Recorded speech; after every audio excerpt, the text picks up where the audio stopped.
वो सामने रहता है सर, मैं उसको बोल नहीं पाती हूँ। फिजिकल हो रहा था वो किसी के साथ, अभी अपने ही ऑफिस में। नाम ले रही हूँ खेसारी जी, सॉरी, बट ये हकीकत है। जब हम काम करना बंद करते हैं तो हम सड़ जाते हैं। पॉडकास्ट का मौसम चल रहा है और इस मौसम में सभी कलाकार अपने अपने खुशबू बिखेरते हुए नजर आ रहे हैं। चलिए आज के इस वीडियो में हम बताते हैं इस वीकेंड के कुछ ऐसे टॉप पॉडकास्ट जो सिर्फ सामने ही नहीं आए, वो ट्रेंडिंग में भी आए और ट्रेंडिंग आने के साथ साथ बहुत सारे बड़े कलाकारों के जिंदगी में भूचाल मचाने का काम भी किए हैं। तो सबसे पहले बात करते हैं काजल राघवानी के पॉडकास्ट की। जी हाँ, भोजपुरी की क्वीन एक्ट्रेस काजल राघवानी का पॉडकास्ट तो आपने देखा ही होगा। एक नहीं बल्कि अनेकों पॉडकास्ट उनके सामने आए जिसमें उन्होंने अपने और खेसारी लाल यादव के लव स्टोरी पर बात की। उन्होंने बताया कि वो खेसारी लाल यादव के साथ रिलेशन में 5 साल से थी, उन्हें कैसे प्यार हुआ, उनके साथ क्या क्या हुआ और फिर उनका ब्रेकअप कैसे हो गया। इन तमाम चीज़ों पर काजल राघवानी ने चर्चा की। इसके बाद खेसारी लाल यादव का भी एक पॉडकास्ट सामने आया जिसमें वो काजल राघवानी के तमाम बयानों पर बात किए और बताया कि कैसे काजल राघवानी उनको फंसाने के लिए ये सब झूठा आरोप उन पर लगा रही हैं। इसी के बाद डिम्पल सिंह का पॉडकास्ट सामने आया जहां पर वो खेसारी लाल यादव और पवन सिंह के बारे में बहुत कुछ रिवील करती हुई नजर आई। इसके बाद तो समझिए कि भोजपुरी इंडस्ट्री में कोहराम मच गया है। जिसे देखो वो पॉडकास्ट कर रहा है और तरह तरह के बातों को लोगों को समझाने का प्रयास कर रहा है। तो चलिए एक एक करके सभी के पॉडकास्ट के बारे में चर्चा करते हैं। सबसे पहले बात करते हैं काजल राघवानी के हाल ही के पॉडकास्ट की। पॉडकास्ट के दौरान काजल राघवानी बताती हैं कि वो भोजपुरी इंडस्ट्री में काफ़ी समय से काम कर रही हैं। काम के दौरान एक बार उनकी मुलाकात ट्रेंडिंग स्टार खेसारी लाल यादव से हुई थी। हालांकि शुरुआत में वो दोनों एक साथ काम कर रहे थे, तब उनके बीच में कुछ नहीं था, लेकिन बाद में खेसारी लाल यादव ने उनको प्रपोज किया। तब काजल राघवानी ये जानती थी कि खेसारी लाल यादव शादीशुदा हैं और 2 बच्चों के पिता हैं, उनकी एक पत्नी भी है। इसके बावजूद काजल राघवानी ने खेसारी लाल यादव के प्रपोजल को एक्सेप्ट कर लिया।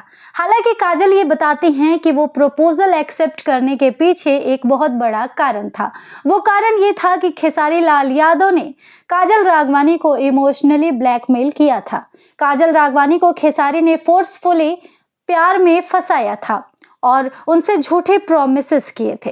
जैसे कि खेसारी लाल यादव ने ये कहा था कि वो चंदा देवी को तलाक देकर उनसे शादी कर लेंगे, उनके साथ बॉम्बे शिफ्ट हो जाएंगे, उनके साथ अपना एक नया जिंदगी आरंभ करेंगे। मुझे कुत्तों की तरह ट्रीट करती है, मैं हर जगह बोली हूँ क्योंकि यही है डायलॉग जो चिपकाते हैं खेसारी जी। कुत्तों की तरह ट्रीट करती है, खाना नहीं देती है, मैं रात को भूखा सो जाता हूँ, मुझे कोई प्यार नहीं करता है। खेसारी लाल यादव ने यह भी कहा था कि उनकी पत्नी चंदा उन्हें मारती हैं, पीटती हैं, उनके साथ जानवरों की तरह सलूक करती हैं, उन्हें खाना नहीं देती हैं, उनको इमोशनली टॉर्चर करती हैं और तो और सिर्फ उनके पैसों से प्यार करती हैं। यहाँ तक कि काजल ने यह भी कहा कि खेसारी लाल यादव ने यह भी कहा था कि मेरे बच्चे भी मुझसे नहीं, मेरे पैसों से प्यार करते हैं। बच्चों तक तो नहीं छोड़ा कि बच्चों को भी सिर्फ मेरे पैसों से प्यार है, मेरे बच्चे भी मुझसे बात नहीं करते। यही वजह है कि मैं अपने जीवन में काफी दुखी हूँ, मुझे प्यार नहीं मिला कभी और मैं तुमसे सच्चा प्यार करता हूँ। अब इस तरह के इमोशनल सर्कमस्टेंसेस में काजल राघवानी फंस चुके थे, जिसके बाद वो ना चाहते हुए भी खेसारी लाल यादव के प्यार में पड़ गई। फिर क्या, उन लोग का प्यार काफी ज्यादा परवान चढ़ता गया और धीरे धीरे साल पे साल गुजरते गए। जैसे जैसे साल बीतते गए वैसे वैसे वो एक दूसरे के करीब आते गए। काजल खेसारी की जोड़ी सुपर डुपर हिट हो गई, लोगों को भी उनका पेयर काफी ज्यादा पसंद आता था। यहाँ तक कि उनके अफेयर्स की खबरें भी सरेआम सोशल मीडिया पर चलने लगी थी। बाद में 5 साल बाद जाके काजल खेसारी की जोड़ी खत्म हो गई और वो दोनों हमेशा हमेशा के लिए एक दूसरे से अलग हो गए। अब इस ब्रेकअप का कारण क्या था, इसके बारे में भी काजल राघवानी ने बात किया है। दरअसल अपने और खेसारी लाल यादव के ब्रेकअप पर काजल राघवानी कहती हैं, रिलेशन जो है 5 इयर्स कंटिन्यू रहा था बिकॉज मैं अपने साइड से बहुत लॉयल थी। ये प्यार अंधा होता है, जैसे अंधा ट्रस्ट अगर हम लोग करते हैं, धोखा तो खाना ही खाना। उस समय मैं उनसे बहुत प्यार करती थी, लेकिन हर एक चीज का अंत होता है, एक तरफा रिश्ता कभी नहीं टिकता। उनके झूठे प्रॉमिसेस को कहीं ना कहीं मैं समझ चुकी थी। उस लेवल पर मैं उनके प्यार में इतनी अंधी थी कि लोग मुझे सच्चाई दिखाते भी थे तो भी मुझे यकीन नहीं होता था। एक रोज ऐसा आया कि मैं खुद उनके धोखे को अपनी आंखों से देख ली। हालांकि काजल राघवानी यहाँ पर खेसारी लाल यादव पर बहुत गंभीर और संगीन आरोप लगाती हैं। उनका किसी ने मुझे फिर प्रूफ दिया उनका। मेरे पास एक लाइव वीडियो आया उनका, फिजिकल हो रहा था वो किसी के साथ, अभी अपने ही ऑफिस में। सो उसका वीडियो मेरे पास आया एंड फिर उसके बाद फिर हमारा ब्रेकअप हुआ। उसकी काजल राघवानी खेसारी लाल यादव के प्रति कहती हैं कि वो बहुत धोखेबाज हैं। उनके जीवन में मुझ जैसी हजारों लड़कियां हैं। वो सिर्फ मुझसे ही नहीं अपने बीवी बच्चों से भी छल कर रहे हैं और उन तमाम लड़कियों का फायदा उठा रहे हैं प्यार के नाम पर। खेसारी लाल यादव हर किसी से धोखा कर रहे हैं। काजल राघवानी कहती हैं कि वो एक रोज खेसारी लाल यादव के फोन में एक MMS वीडियो देखी थी, जिसमें वो ये देखी थी कि खेसारी लाल यादव अपने किसी कलीग के साथ, किसी फीमेल वर्कर के साथ फिजिकल हो रहे थे और वो अपने ही ऑफिस में हो रहे थे। इस पर काजल खेसारी से पूछती हैं कि ये क्या है, तो पहले खेसारी लाल यादव उनसे कहते हैं कि किसी ने झूठा वीडियो बनाया है तुम्हें बरगलाने के लिए, ये सच नहीं है। फिर खेसारी कहते हैं कि मैं नशे में था, ये वीडियो कब शूट किया गया मुझे खुद पता नहीं चला। उसके बाद आखिरी में खेसारी कहते हैं कि हम लोग स्टार हैं और ये बड़ी आम बात है, ये हमारा एंटरटेनमेंट है। इस तरह से काजल कहती है कि मैंने उस वक्त उन्हें माफ़ कर दिया, सोचा कि वो सुधर जाएंगे, लेकिन बाद में फिर ऐसी खबरें, ऐसे वीडियोस, ऐसी चीज़ें, फिर एक रोज़ तो मैंने उन्हें अपनी आंखों से ही देख लिया था ऐसा सब करते हुए। तब मैंने इस रिश्ते को ख़त्म कर दिया। उन्होंने कहा कि तुम्हें ऐसा चलता है तो ठीक, वरना तुम मुझे छोड़ के जा सकती हो, और मैंने उन्हें छोड़ दिया क्योंकि मुझे समझ आ गया था कि हमारे रिश्ते का कोई फ्यूचर नहीं है। शादी तो दूर की बात है, ये ठीक तरह से मुझसे प्यार भी नहीं निभा सकते, रिश्ता भी लॉयल्टी से नहीं निभा सकते। तो काजल राघवानी ने अपने और खेसारी लाल यादव के रिलेशनशिप पे और ब्रेकअप पर खुलकर पॉडकास्ट के दौरान बात की। इसके बाद खेसारी लाल यादव की जिंदगी में भूचाल तो आ ही गया, जिसके बाद खेसारी लाल यादव का भी पॉडकास्ट किया गया। बहुत सारे पॉडकास्ट खेसारी लाल यादव का काजल के पॉडकास्ट के बाद सामने आया, जिसमें खेसारी लाल यादव ने भी बहुत सारी बातें कही। खेसारी लाल यादव अपने कहे गए बातों में खुद फंसते हुए भी नजर आए। सबसे पहले खेसारी लाल यादव अपने और काजल राघवानी के रिश्ते को एक्सेप्ट करते हैं। वो कहते हैं कि वो एक खूबसूरत दौर था। एक दूसरे के साथ रहते एक दूसरे को आदमी जान जाता है और लगाव हो जाता है। तो एक लगाव है, एक आदत लग गई और उस आदत में चीजें हो गई। हाँ, तो इस वजह से आज मैं उनको कुछ नहीं कह सकता। वो जब मेरे साथ थी तब वो सब कुछ अच्छा था, और आज जब वो मेरे साथ नहीं है तो बुरा कैसे हो जाएगा। तो मैं किसी को भी लज्जित नहीं करना चाहता। वो पल अच्छा था, वो समय अच्छा था, वो लोग अच्छे थे। आज वो हमारे जीवन में नहीं है तो भी वो अच्छे हैं, मैं उनको अपशब्द नहीं कह सकता। उसके बाद ही के एक पॉडकास्ट में खेसारी लाल यादव कहते हैं ब्रेकअप कहाँ हुआ, प्यार ही कब था जब ब्रेकअप हो? कि प्यार ही कब हुआ था कि ब्रेकअप होगा। खेसारी लाल यादव ये मानने से ही इनकार कर देते हैं कि उनका काजल राघवानी के साथ कोई रिश्ता भी था। वो कहते हैं कि हम सिर्फ एक दूसरे से प्रोफेशनली जुड़े हुए थे, हम दोस्त भी नहीं थे, हम एक दूसरे के साथ काम करते थे, इससे ज्यादा हमारे बीच में कुछ नहीं था। खेसारी लाल यादव कहते हैं कि मेरी पत्नी है, मेरे 2 बच्चे हैं, मेरी मति थोड़े मारी गई है जो मैं किसी और के साथ अफेयर करूं। तो इस तरह से खेसारी लाल यादव का सच तो खुद ही लोगों के सामने आ गया। जहां एक तरफ वो अपने और काजल के रिश्ते को एक्सेप्ट कर रहे हैं तो वहीं दूसरी तरफ साफ इनकार कर रहे हैं। यहाँ पर खेसारी लाल यादव के पॉडकास्ट का एंड नहीं हुआ। हाल ही के एक पॉडकास्ट में खेसारी लाल यादव खुद को कहते हैं मैं तो प्यार का परिकाष्ठा हूँ, मैं कृष्ण हूँ, कि मैं तो प्यार का परिकाष्ठा हूँ। प्रेम क्या होता है कोई मुझसे पूछे। प्रेम तो वो चीज है जो एक बार हो जाए तो फिर किसी से नहीं होती, और ऐसा प्रेम मैंने मेरे जीवन में केवल मेरे धर्म पत्नी से किया है। मेरी पत्नी दुनिया के सबसे अच्छे इंसान हैं, मेरे बच्चे सुकून हैं। मैं उन्हें छोड़कर दुनिया के किसी चीज को नहीं चुन सकता, फिर चाहे वो कोई स्वर्ग की अप्सरा हो या फिर कोई कुछ क्यों ना हो। आगे खेसारी लाल यादव कहते हैं कि कृष्ण को दुनिया प्यार करती है। कृष्ण के जीवन में हजारों गोपियां थी, लेकिन रुक्मणी सिर्फ एक ही थी। एंकर इस पे पूछते हैं कि तो क्या आप अपने आप को कृष्ण समझते हैं? तो क्या आप बांसुरी बजाते चलेंगे? क्या बाकी लोग जो हैं वो गोपियां हैं? और चंदा आपके लिए रुक्मणी है। इस पर खेसारी लाल यादव कहते हैं कि मैं खुद को भगवान नहीं बता रहा, लेकिन एक होता है कि जब जनता किसी को चाहती है, प्रेम करती है, उसे मानती है, उसे अपना आदर्श समझती है, तो उस वक्त वो इंसान अपना या अपने परिवार का ना होकर सभी का हो जाता है। तो इस तरह से मुझे सभी लोग प्यार करते हैं, मैं सभी का हूँ, इसलिए सभी मुझे अपना मानते हैं, लेकिन मैं सिर्फ अपने मन से एक का हूँ, वो है मेरी पत्नी। वैसे तो मैं जनता का हूँ। तो मेरे लिए वही हीरोइन है, वही मेरी जीवन है, और मेरे बच्चे मेरे जीवन है। बाकी मेरे जीवन में जो मेरी जनता है वो भगवान स्वरूपी जनता मुझे प्यार करती है। इससे ज्यादा विषय नहीं है मेरे जीवन में। लेकिन पर्सनल तौर पर देखा जाए तो मैं केवल मेरे वाइफ चंदा का हूँ और अपने परिवार, अपने बच्चों का हूँ, इसके अलावा मैं किसी का नहीं। तो खेसारी लाल यादव खुद को कृष्ण का दर्जा देते हैं और कहते हैं कि कृष्ण भगवान की लीलाएं भी थी और बहुत सारे प्रेम प्रसंग भी थे, लेकिन बीवी सिर्फ एक थी। इस तरह से खेसारी लाल यादव अपना तर्क पेश करते हुए नजर आते हैं। हालांकि आप हमें कमेंट सेक्शन में बताइए कि खेसारी लाल यादव के इस तर्क को आप किस लिहाज से लेंगे। क्या खेसारी लाल यादव सही कर रहे हैं या फिर गलत? अपनी राय हमें कमेंट करें। हालांकि आकांक्षा पुरी के साथ अपने रिलेशनशिप पर खेसारी कहते हैं कि बिल्कुल गलत है। हम जिस भी जोड़ी के साथ काम करते हैं लोग अफेयर बताना चालू कर देते हैं, तो इसमें साफ सी बात है कि हमारे बीच में कुछ है नहीं, लेकिन हम काम कर रहे हैं तो लोगों को लग रहा होगा कि हमारा रिलेशन चल रहा है। हालांकि काजल राघवानी के तमाम आरोपों पर खेसारी लाल यादव कहते हैं कि वो होता है ना कि जब कोई इंसान गिरने लगता है तो वो चाहता है कि अचानक से उठ जाए, तो उठने के लिए उसको क्या चाहिए? बस यही सब चाहिए जो वो कर रहा है। खेसारी लाल यादव कहते हैं कि काजल राघवानी खेसारी पर तमाम आरोप इसलिए ही लगा रही हैं ताकि वो चर्चाओं में आए, उन्हें वापस से उपलब्धि मिले, उन्हें वापस से फेमस किया जाए, वो वापस से सुर्खियों में आए, उन्हें काम मिले, उनकी चर्चाएं हों, उन्हें नाम मिले, क्योंकि इस समय तो उनको कोई सुन नहीं रहा है। खेसारी क्या ही सुनेगा। खेसारी लाल यादव कहते हैं कि काजल राघवानी अपने जीवन से निराश हो चुकी हैं, उनको कोई काम नहीं मिल रहा है, इसलिए वो बेकाम का काम करने में रुचि जता रही हैं। आगे खेसारी लाल यादव कहते हैं कि मैंने डिफेंडर और मंदिर का प्रसाद वाला बात एक एग्जाम्पल के तौर पर पेश किया था।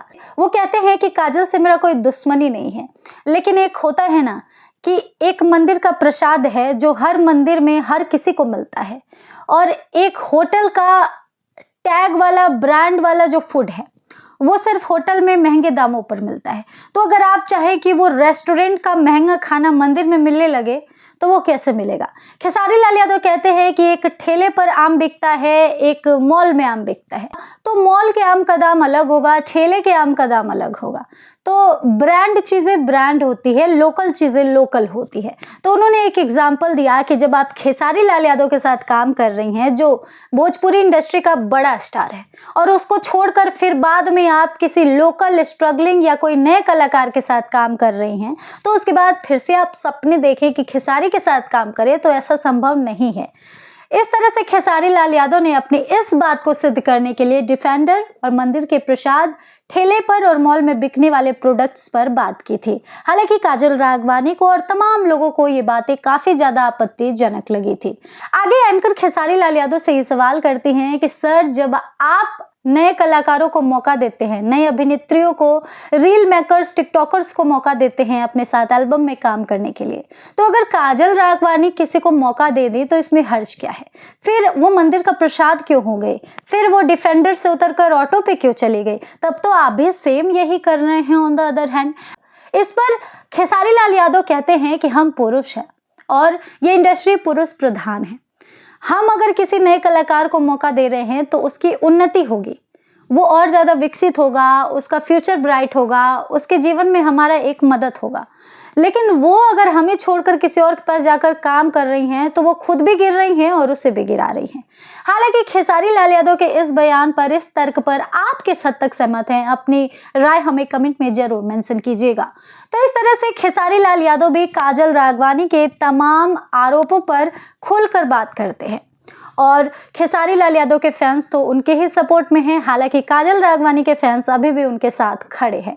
हालांकि खेसारी के इन तमाम आरोपों के बाद, तमाम बयानों के बाद काजल राघवानी का अब तक तो कोई पॉडकास्ट सामने नहीं आया है। अब काजल खेसारी के पॉडकास्ट का सिलसिला तो यही खत्म हुआ, लेकिन फिर शुरू हुआ डिम्पल सिंह के पॉडकास्ट का सिलसिला।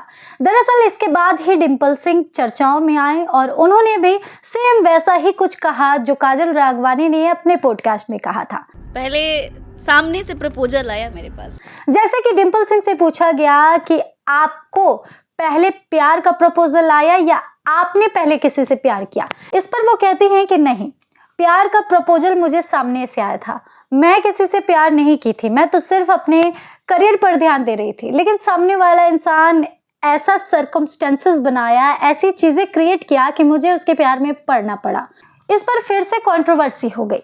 कुछ लोगों का कहना है कि भोजपुरी इंडस्ट्री में लड़कियां काम करने नहीं प्यार करने आती हैं, और मेल्स जो होते हैं वो भी काम करने नहीं प्यार करने आते हैं। वो फंसाने आते हैं लड़कियों को अपने प्यार में, और उसके बाद फिर उन्हें छोड़कर फिर दूसरे को फंसाने आते हैं। क्योंकि काजल के बाद डिम्पल सिंह ने भी वैसा ही कुछ बयान दिया है कि वो पहले प्यार में नहीं पड़ी, पहले सामने से प्रपोजल आया था। हालांकि इन तमाम चीज़ों पर विवाद तो जारी रहेगा। डिम्पल सिंह के पॉडकास्ट के बारे में आगे बात करते हैं। डिम्पल सिंह ने इस पॉडकास्ट के दौरान भोजपुरी इंडस्ट्री पर गहरा आरोप लगाया है। उन्होंने कहा है कि ये इंडस्ट्री पुरुष प्रधान है और इस इंडस्ट्री में महिलाओं की इज्जत नहीं होती। महिलाओं को एक वस्तु की तरह ट्रीट किया जाता है। महिलाओं को खाने की तरह थाली में परोसा जाता है ताकि लोग उसे देखकर आनंद हो और उन्हें फायदा पहुंचे। क्या पवन जी के साथ काम किए तो खेसारी जी के साथ काम नहीं कर पाएंगे, खेसारी जी के साथ कर रही हैं तो पवन जी के साथ नहीं कर पाएंगे। डिम्पल सिंह कहती हैं कि यहाँ पर फीमेल्स को, जो न्यू कमर होती हैं, उन्हें काम करने के लिए बहुत कुछ खोना पड़ता है। बहुत कुछ खोने से तात्पर्य है कि डिम्पल सिंह का साफ सीधा आरोप था कि भोजपुरी इंडस्ट्री में लड़कियों को कॉम्प्रोमाइज करने पर ही काम मिलता है। ये खुले शब्द में डिम्पल सिंह ने कहा है। भैया मान नहीं रहा तो सर मान नहीं रहा, अब नहीं कर पाएंगे। डिम्पल सिंह कहती हैं कि इस इंडस्ट्री में रहना है तो डबल फेस लेकर चलना है। जितना आप झूठ बोलेंगी, जितना आप दो चेहरा लेकर चलेंगी, जितना आप किसी की चमचागिरी करेंगी, जितना आप फेक रहेंगी, उतना ही आपको काम के अच्छे अच्छे ऑफर्स आएंगे। डिम्पल सिंह कहती हैं कि मैंने मेरे लाइफ में कभी कॉम्प्रोमाइज़ नहीं किया। पर्दे पे हीरो है, वैसे ये विलन है। इसके बाद डिम्पल सिंह कहती हैं कि मैं एक डिजर्विंग कलाकार हूँ, लेकिन मुझे काम का ऑफर नहीं मिलता। क्यों? क्योंकि मैं दुर्रम खान समझने वाले चमचों की तारीफ नहीं करती, उनकी बात नहीं मानती, कॉम्प्रोमाइज़ नहीं करती, बड़े स्टार्स की सेवा नहीं करती, वो जैसा चाहते हैं मैं वैसा नहीं करती, इन शॉर्ट उनके इशारों पर नहीं नाचती। मेरे ही सामने जो नए कलाकार है, जो रील्स बनाती हैं लड़कियां, उन्हें अच्छा ऑफर आता है, मुझे वहां से रिप्लेस कर दिया जाता है, मुझे काम का ऑफर नहीं मिलता। उसका यही कारण है। दरअसल डिम्पल सिंह एक समय में एल्बम इंडस्ट्री का बड़ा चेहरा थी, लेकिन अब धीरे धीरे एल्बम इंडस्ट्री से नई नई लड़कियां सामने आ रही हैं और उनका जो नाम है, जो चेहरा है, जो पहचान है, वो हटता हुआ नजर आ रहा है। इसी पर डिम्पल सिंह ऐसा बयान देती हैं कि आखिरकार ऐसा क्यों है। आगे डिम्पल सिंह कहती हैं कि एक डायलॉग काफ़ी ज़्यादा वायरल हुआ था, झमकवला से हुई, जो पवन सिंह का था, जो आए दिन हर इंटरव्यू में डिम्पल सिंह अपने जुबान से बोलती हुई नजर आती थी, जिस पर लोगों को ऐसा लगता था कि डिम्पल सिंह तो पवन सिंह के काफ़ी करीब है। लेकिन चुनाव प्रचार में डिम्पल सिंह सामने नहीं आई। डिम्पल सिंह धीरे धीरे पवन सिंह की जिंदगी से कट हो गई। ऐसा क्यों? इस पर डिम्पल सिंह कहती हैं कि इंडस्ट्री में कोई चीज़ लंबे समय तक नहीं होती, उसका अंत होना तय होता है। डिम्पल सिंह आगे कहती हैं कि बस वो ऐसा दौर था, यहाँ तक कि मैं जो भी तब बोलती थी वो मुझसे ज़बरदस्ती बुलवाया जाता था। लोग मुझे पहले से सिखाए होते थे कि तुम्हें ये बोलना है। मैं उनके खिलाफ नहीं जा सकती थी क्योंकि वो बड़े लोग थे और मुझे काम की ज़रूरत थी। अगर मैं खिलाफ जाती तो मुझे उस काम से निकाल दिया जाता। हालांकि डिम्पल सिंह कहती हैं कि अभी मैं खुलकर ये सारी बातें कर रही हूँ तो इसके बाद भी मुझे ट्रोल किया जाएगा, मुझे धमकियाँ मिलेंगी, गालियाँ मिलेंगी, लेकिन मुझे अब उन सब चीज़ों का डर नहीं है। तो ये गाली मिलने वाला है कि औकात भूल गई है अपना ये। डिम्पल सिंह ने इस तरह से भोजपुरी इंडस्ट्री के कलाकारों पर गंभीर आरोप लगाए हैं। उनका साफ साफ कहना ये है, भोजपुरी इंडस्ट्री में ऐसा होता है कि कोई भी बड़ा कलाकार जिस भी लड़की को पसंद करता है उस लड़की पर वो रुमाल रख देता है और ये कहता है कि ये मेरी है और ये मुझे चाहिए। इसके बाद उनके जो चमचे होते हैं वो उन्हें जमीन से आसमान तक एक करने की कोशिश करते हैं ताकि भैया को जो लड़की पसंद है वो उनको मिल जाए। और बाद में यही होता है, कुछ दिन तक कहानी चलती है, फिर कहानी खत्म हो जाती है। हालांकि पवन सिंह को लेकर तो पहले भी बहुत सारे आरोप सामने आ चुके हैं, लेकिन खेसारी लाल यादव की बात की जाए तो काजल राघवानी एक पहली ऐसी शख्स हैं जिन्होंने उनके व्यक्तित्व पर दाग लगाया है, क्योंकि खेसारी लाल यादव फैमिली मैन कहे जाते थे। लेकिन जब से काजल ने ऐसा आरोप लगाया है, तब से उनको भी लेकर तरह तरह की बातें सोशल मीडिया पर होने लगी है। अब तो लोगों ने ये धारणा बना ली है कि ये भोजपुरी इंडस्ट्री है और यहाँ कुछ भी हो सकता है। यहाँ कोई बड़ी बात नहीं है कि अगर कोई फीमेल आकर किसी मेल एक्टर के बारे में बयान दे। चलिए इन सब बातों की बात अब खत्म करते हैं। अब बात करते हैं अनुपमा यादव की। अनुपमा यादव का भी एक पॉडकास्ट सामने आया जिसमें उन्होंने खुलकर अपने और शिव कुमार बिक्कू के बारे में बात की। मेरा जो रिश्ता था सर, सच में सर टचवुड मैं बहुत मानती थी उसको। अनुपमा यादव रोते हुए कहती हैं कि वो एक वक्त था जब मैं उनसे बेशुमार प्यार करती थी। वो मेरी दुनिया बन चुके थे और शायद अभी भी हैं। गौर से सुनिएगा, अनुपमा यादव कहती हैं कि पहले मुझे उनसे प्यार नहीं था, पहले उन्होंने मुझे प्रपोज किया था।